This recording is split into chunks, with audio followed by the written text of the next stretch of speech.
1 Tawarikh 20 ayat 1 sampai 8. Pada pergantian tahun, pada waktu raja-raja biasanya maju berperang, maka Yoab membawa keluar bara tentaranya. Lalu ia memusnahkan negeri Bani Amon. Kemudian ia maju dan mengepung kota Raba. Sedang Daud sendiri tinggal di Yerusalem. Yoab memukul kalah Raba dan meruntuhkannya. Sesudah itu Daud mengambil mahkota dari kepala raja mereka. Ternyata beratnya setalenta emas. Bertahtakan sebuah batu permata yang mahal dan itu dikenakan pada kepala Daud. Juga diangkutnya banyak sekali jarahan dari kota itu. Penduduk kota itu diangkutnya dan dipaksanya bekerja dengan gergaji, penggerek besi, dan kapak. Demikianlah juga diperlakukan Daud segala kota Bani Amon. Sesudah itu, pulanglah Daud dengan seluruh tentara ke Yerusalem. Sesudah itu, timbullah pertempuran melawan orang Filistin di Geser. Pada waktu itu, Sibhai, orang Husa, memukul kalah Sipai, seorang dari keturunan raksasa, dan mereka tundukkan. Maka terjadilah lagi pertempuran melawan orang Filistin. Lalu Elhanan bin Yair menewaskan Lahmi, saudara Goliat, orang Gad itu, yang gagang tombaknya seperti pesa tukang tenun. Lalu terjadi lagi pertempuran di Gad, dan di sana ada seorang yang tinggi perawakannya, yang tangannya dan kakinya masing-masing berjari 6, 24 seluruhnya. Juga orang ini termasuk keturunan raksasa. Ia mengolok-olok orang Israel. Maka Yonatan, anak Simea kakak Daud, menewaskannya. Orang-orang ini termasuk keturunan raksasa di Gad. Mereka tewas oleh tangan Daud dan oleh tangan orang-orangnya. Amin. Silakan dilanjut. Saya lanjutkan di Wahyu 12. Maka tampaklah suatu tanda besar di langit, seorang perempuan berselubungkan matahari, dengan bulan di bawah kakinya, dan sebuah mahkota dari 12 bintang di atas kepalanya. Ia sedang mengandung dan dalam keluhan dan penderitaannya hendak melahirkan, ia berteriak kesakitan. Maka tampaklah suatu tanda yang lain di langit. Dan lihatlah seekor naga merah padam yang besar, berkepala 7 dan bertanduk 10, yang di atas kepalanya ada 7 mahkota. Dan ekornya menyeret sepertiga dari bintang-bintang di langit dan melemparkannya ke atas bumi. Dan naga itu berdiri di hadapan perempuan yang hendak melahirkan itu untuk menelan anaknya. Segera sesudah perempuan itu melahirkannya, maka ia melahirkan seorang anak laki-laki dan akan mengembalakan semua bangsa dengan gada besi. Tiba-tiba anaknya itu dirampas dan dibawa lari kepada Allah dan ke taktanya.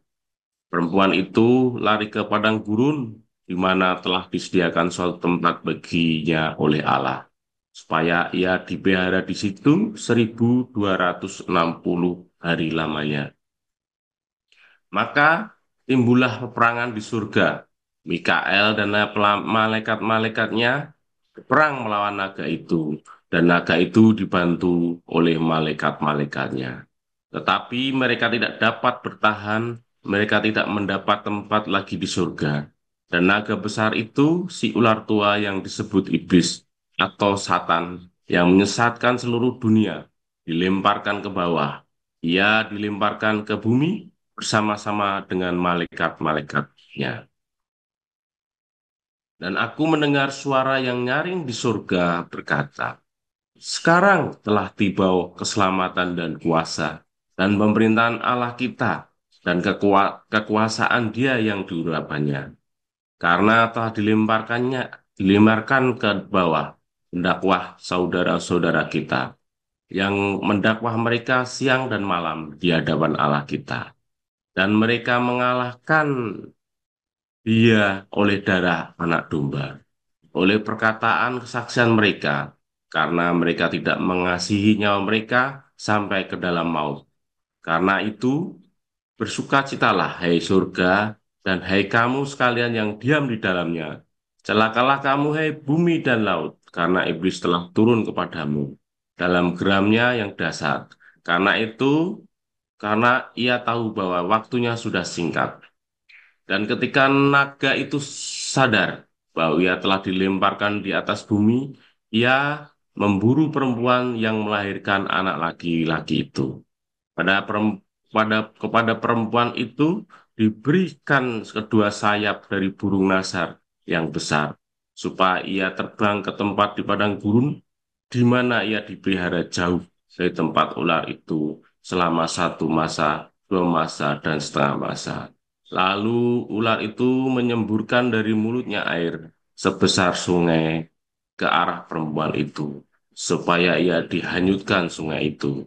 Tetapi bumi datang menolong perempuan itu. Ia membuka mulutnya dan menelan sungai yang disemburkan naga itu dari mulutnya. Maka marahlah naga itu kepada perempuan itu, lalu pergi memerangi keturunannya yang lain, yang menuruti hukum-hukum Allah dan memiliki kesaksian Yesus. Demikian firman Tuhan. Iya, terima kasih untuk para lektor hari ini yang sudah membacakan ayat-ayat Alkitab, Bu Enak Iswati dan Pak Puragil. Tuhan Yesus memberkati. Ya Bapak Ibu, tiba saatnya kita siapkan hati dan pikiran kita untuk menerima taburan firman Tuhan yang akan disampaikan oleh Gembala kita Pastor Joseph Pauluzang dengan judul Surga Kristen Perang Naga, Surga Islam Perang Seks. Pada Pastor dipersilakan.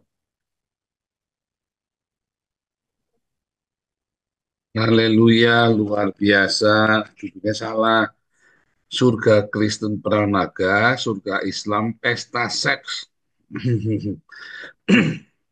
Menista bukan, itu kan pengakuan ustadz-ustadz mereka kalau tiap pagi pengajian di televisi itu aja kan hanya mengutip saja. Saudara, tiap hari kita perang ya. Kemarin kita sudah belajar tentang konflik ya dalam pikiran tiap hari. Setiap hari orang itu hidup di dalam medan perang pikirannya sendiri ya. Jadi kalau bilang surga Kristen perang naga itu dulu, saudara. Namanya surga udah nggak ada perang, ya. Jadi naga itu, ya, adalah sebuah simbol dari apa, saudara? Dari setan, dari iblis, setan itu ya. Apakah setan? Setan adalah keinginan-keinginan kita yang tak terkendali. Kalau kamu tidak punya keinginan-keinginan yang tak terkendali, maka kamu nggak ada setan. Kalau kamu masih punya keinginan dalam hidupmu yang tidak berhasil kamu kendalikan, maka itulah setan dalam hidupmu. Semakin orang hidupnya penuh dengan banyak keinginan, hidupnya makin penuh dengan konflik. Ya, kan rumusnya kan si Newton udah bilang kan, ya kan, tekanan itu ya makin besar kalau makin banyak gaya. Ya, pressure P itu tekanan, pressure akan makin besar kalau force-nya makin besar. Gayanya, jadi kalau kamu kebanyakan gaya, ya kamu hidupnya makin penuh dengan tekanan. Kan begitu kan, itu kan sudah rumus ya, rumus hukum ya benar ya. Kalau kamu banyak keinginan, kamu terlalu banyak apa namanya rupa-rupa keinginan, desire ya dalam hidupmu, maka hidupmu akan selalu dalam banyak sekali peperangan. Ya, makanya akhirnya kamu nggak bisa punya peperangan yang tak terkendali karena kamu tidak bisa mengendalikan keinginan. Ya kan? Dari mana datangnya pencobaan? Dari keinginan-keinginan yang tidak berkenan sama Tuhan. Keinginan-keinginan kita ya. Ketika kamu gagal mengatakan menurut kehendakmu jadilah Tuhan, maka kamu kan mulai masuk tuh di dalam segala macam peperangan dan pencobaan. Itulah setan dalam hidupmu. Ya. Nah, naga itu atau setan itu ya dulunya ya bukan setan. Tetapi kemudian keinginan-keinginan itu menjadi kuat. Ya, kegelapan, keinginan-keinginan yang tidak mau kehendak Bapa. Maka dia harus keluar dari sorga. Karena segala keinginan-keinginanmu itu bukan penghuni surga. Saya pengen istri cantik, bukan keinginan surga. Istri jelek dong, Pak. Ya salah, bukan juga. Bukan, Pak. Tapi begitu kamu kepengen, ya, kepenginmu itu karena kasih atau karena nafsu. Begitu kepenginmu karena nafsu, maka itu adalah naga itu, saudara. Itulah naga. Dan kamu akan diusir dari surga. Begitu kamu tidak bisa mengendalikan keinginanmu, hawa nafsumu, maka terjadilah perang di surgamu. Ya, setiap orang Kristen, begitu dia percaya kepada Yesus, terima Roh Kudus, lahir baru, hidup di sorga. Hari itu juga dia hidup di sorga, jiwanya. Lalu jiwanya ini berkonflik, ya. Jadilah perang, itulah perang naga. Ya, kalau dalam kita cerita metafora ya. Kalau yang aslinya itu dulu sudah terjadi sebelum zaman Adam. Perang perang naga di sorga itu sebelum zaman Adam. Jadi ada sang penipu atau kegelapan yang hendak melawan, ya, melawan sang cinta. Ada kegelapan yang ingin mengambil alih sang cinta, makanya itu diusir dari surga paradiso. Diusir, nggak boleh. Di surga hanya ada cinta. Jadi begitu kamu niat saja udah nggak boleh. Tidak ada. Makanya kamu begitu kamu niatmu, ya kamu punya niat, aku mau punya si cantik karena hawa nafsu. Tadinya kamu di surga, kamu langsung pindah tuh, konflik. Kamu langsung konflik. Begitu kamu kalah dengan niatmu, maka kamu akan hidup di dalam dunia orang mati. Jiwamu itu sengsara. Ya, begitu kamu, saya ingin sekali punya mobil, saya ingin sekali punya iPhone 16, saya ingin sekali punya apa dah, dan keinginanmu tak terkendali, nah itulah setan, itulah naga dalam hidupmu. Makanya perang itu menjadi makin berat buatmu, dan akhirnya bahkan mungkin kamu saja tersingkir dari surga. Gara-gara kamu pun jadi punya banyak keinginan, punya banyak utang, jadi punya banyak perzinahan, karena kepengen. Dan kamu tidak bisa mengendalikan keinginanmu.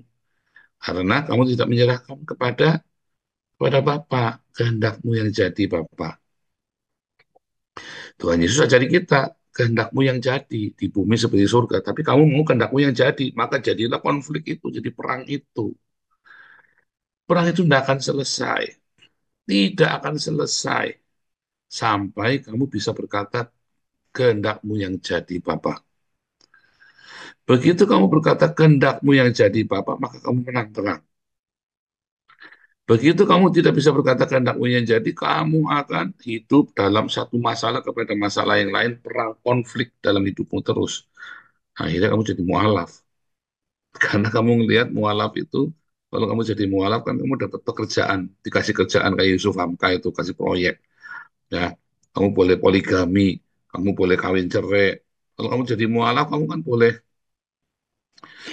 itu ya, boleh punya istri banyak, ya kan? Kalau perempuan jadi mualaf, kamu sial kamu, saudara. Serius. Karena seorang wanita Islam baru bisa masuk surga kalau dia izinkan suaminya kawin lagi atau bom bunuh diri. Loh, itu ajarannya ada. Jangan ngomong nggak ada, ada itu ajarannya. Karena wanita Islam sangat susah masuk surga. Begitu sampai surga, maka kamu akan melihat suamimu berpoligami lagi sama 72 bidadari. Pokoknya sulit. Makanya banyak sekali orang-orang perempuan Islam yang murtad karena nggak mau dipoligami karena nggak rela, ya kan? Nggak mau. Iya dong, masa kamu dipoligami mau kan bodoh. Tapi dulu ada capek-capekan. Waktu saya mah dipoligami rela. Yang penting suami saya bahagia kan itu, saudara. Nah itulah konflik ya di dalam ajaran Tuhan Yesus. Satu laki-laki untuk satu wanita. Kalau kamu percaya kepada Tuhan Yesus, maka isi kepalamu itu satu laki-laki untuk satu wanita. Tidak boleh dua laki-laki, tidak boleh dua wanita. Boleh single. Ya, kata Tuhan Yesus Matius 19, boleh single. Nah, yang mau saya garis bawahi adalah, ya, Sampai mati pun, sampai kamu usia 100 tahun pun, kalau kamu tidak bisa hidup oleh roh dan berkata kehendakmu yang jadi Tuhan, maka seluruh hidupmu akan selalu berkonflik dan kamu akan sulit tinggal di dalam paradiso. Hidupmu di alam maut, konflik terus, sudah perang terus, perang terus sama naga itu, sama setan, keinginan-keinginanmu kan. Tapi kalau kamu terbiasa, menurut kehendakmu terjadilah, maka itu berhenti saudara konflik itu. Jadi kamu jangan berpikir kamu akan selesai dari konflik kalau kamu tidak bisa berkata, Bapa, menurut kehendakmu terjadilah. Kalau kamu sudah bisa berdoa seperti itu, maka konflik itu akan sudah. Itu rahasianya, saudara ya. Nah, sementara bagaimana cara kamu bisa menang? Bagaimana kamu bisa berkata menurut kehendakmu terjadilah? Kamu kudu punya pengalaman membuktikan sendiri. Susah, saudara ya. Kelihatannya susah. Tapi sebenarnya gampang. Kamu hanya tidak mau melangkah. Ada beberapa orang ngomong sama saya, ajarannya Pak Paul susah. Enggak, ajaran saya itu gampang sekali. Ajaran saya itu gampang sekali. Mudah sekali untuk dilakukan. Apa yang saya ajarkan berasal dari firman Tuhan. Ya, yang asalnya dibikin rumit sama Pak Pendeta sama saya susah. Cuman begitu saja. Tapi kan kamu nggak mau melakukan. Kamu tidak mau menjalankan. Karena pikir kamu susah. Mengapa? Karena selama ini kamu dagingnya dimanja. Ya kan? Bangun pagi susah nggak, saudara? Susah, Pak. Enggak lah. Tinggal bangun aja. Susahnya di mana bangun pagi? Bangun pagi itu nggak susah, saudara. Jangan ngomong bangun pagi itu susah. Bangun pagi itu nggak susah. Karena kamu tidak terbiasa ya jadi susah. Ya, ya kan? Segala sesuatu yang kamu sudah dalam pikiran susah ya susah. Kalau dalam pikiran kamu, di dalam Yesus aku sanggup. Karena cinta aku sanggup. Maka seberat apapun jadi gampang. Seberat apapun jadi gampang. Ya, kalau bilang susah, maka seringan apapun jadi susah. Ya, seringan apapun jadi susah. Karena kamu bilang susah. Tapi kalau kamu bilang sama Tuhan, bersama Tuhan Yesus, segala sesuatu bisa. Ya bisa. Itu kan semua ada dalam pikiranmu, saudara. Konflik itu kan dalam pikiranmu. Kamu bilang bisa apa enggak? Begitu kamu bilang nggak bisa, ya nggak bisa. Dan sebetulnya bukan nggak bisa, nggak mau. Bagaimana supaya kita bisa berkata kehendakmu jadi, Bapak? Ya kamu kudu punya pengalaman sama Tuhan, dicoba. Kalau kamu nggak mau nyoba, kamu nggak bisa punya pengalaman sama Tuhan. Kalau lu terjun bebas, ya kan? Pengalaman bersama Tuhan. Ujilah aku, kata firman Tuhan. Bukan mencobai Tuhan, bukan.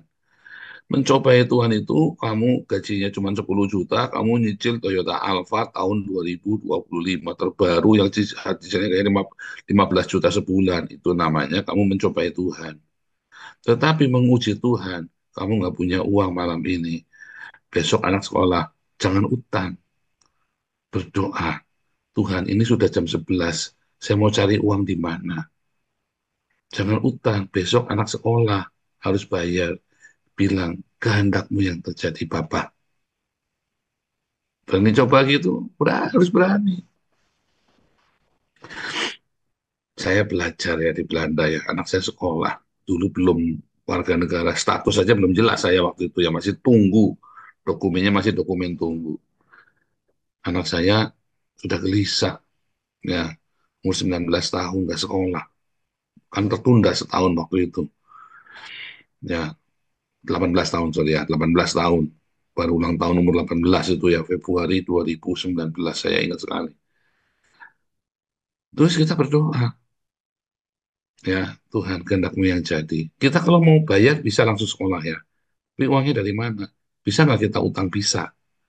Saya bilang serahkan sama Tuhan. Saya diam, serahkan sama Tuhan. Tiba-tiba anak ini bisa sekolah. ada yang sponsorin, pokoknya bisa masuk dulu, bayarnya nanti. Kemudian kita nggak mikir dulu, pokoknya ini bisa sekolah, yang penting masuk dulu, kata sponsornya. Lalu tibalah hari selesai, ya akhir tahun ajaran. Mau ditagih, kalau nggak salah ya, tagihannya 3.000 euro. 3.000 euro itu waktu itu masih 50 juta. Waktu duit dari mana? 3.000 euro. Ya, waduh. Tapi kemudian sponsornya bilang, berangkat aja, nggak apa-apa, ikut. Kan dipanggil untuk terima rapot, ya, saudara ya. Berangkat aja, serahkan. Ya Tuhan, kalau sampai nggak bisa gimana? Nggak usah utang. Ya udah, nggak ada ya sudah. Bilang aja nggak ada. Menurut kehendakmu terjadilah. Tiba-tiba anak saya dibagi rapot nilainya 10, saudara. Nah, waktu itu namanya penyesuaian ya, sekolah. Penyesuaian SMA masuk kuliah, karena di sini namanya skakel ya. Nilai 10, saudara ya. Terus gimana dong ini 10? Kaget administrasinya yang nagi-nagi itu ya. Terus lihat keluar, baru kali ini nih ada orang nilainya 10 nih di sini nih. Udah, kamu nggak usah bayar. Artinya kan sekolah yang harusnya bayar, harusnya pakai uang, kan nggak perlu pakai uang. Karena saya berkata, menurut kehendakmu terjadilah Tuhan. Nggak usah maksa. Menurut kehendakmu terjadilah. Kita tidak tahu mengapa begini, mengapa begitu. Kita tidak pernah tahu, saudara. Kamu harus belajar menurut kehendakmu terjadilah. Kamu harus belajar ngomong begitu. Uji Tuhan. Tuhan mencobai ya. Kalau mencobai, kamu memuaskan keinginanmu, ngecek Tuhan nanti ngasih mujizat enggak. Ya, wah aku tak ke Alexis mau cari capo ya, terus kamu ulanglah BB, kalau memang Tuhan sayang aku pasti akan dicegah. Tuhan akan mencegah supaya aku jangan jatuh dalam dosa. Itu namanya mencobai. Bodoh itu namanya, jangan mencobai Tuhan Allah. Tetapi pencobaan itu dan beda dengan kamu mencobai, menguji, sorry ya, menguji Tuhan berbeda dengan mencobai Tuhan. Menguji Tuhan itu kamu dengar firman Tuhan, hidup sederhana. Pak, kalau saya pakai baju sederhana, barang sederhana, orang nggak menghargai saya, Pak. Saya kan pakai bajunya sederhana. Orang-orang menghina, saudara. Nggak apa-apa, saudara. Tetapi saya, dengan cara yang ajaib, karena saya sudah tahu kebenaran ini, kalau saya gayanya glamor, saya akan kumpul dengan orang-orang glamor yang munafik, saudara. Serius ya, kamu pendeta, kenapa di gereja banyak orang munafik? Karena si pendeta mau glamor, duitnya tidak ada, tapi mau glamor hidupnya. Duitnya hasil dari mana? Kolektor. Dia mau belajar hidup glamor. Akhirnya apa, saudara? Kosong ngomong, bus kelihatannya angin badai, rambutnya, ya alisnya, itu ya jambul jambul badai segala macam, tapi duitnya kosong, bus, saudara. Kalau saya mah hidupnya sederhana ya, ini saya nggak punya uang, tak tunjukkan saya sederhana. Maka saya akan kumpul dengan orang-orang sederhana. Dan orang-orang yang sederhana ini bukan orang yang munafik, punya bilang punya, nggak punya bilang nggak punya. Karena saya orangnya seperti itu. Makanya saya ketemu dengan orang-orang yang seperti itu.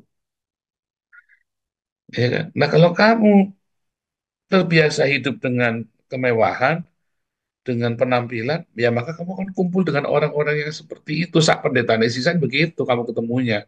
Tapi kalau kamu orang yang sederhana, maka kamu akan ketemu orang-orang seperti saya yang sederhana, yang simpel.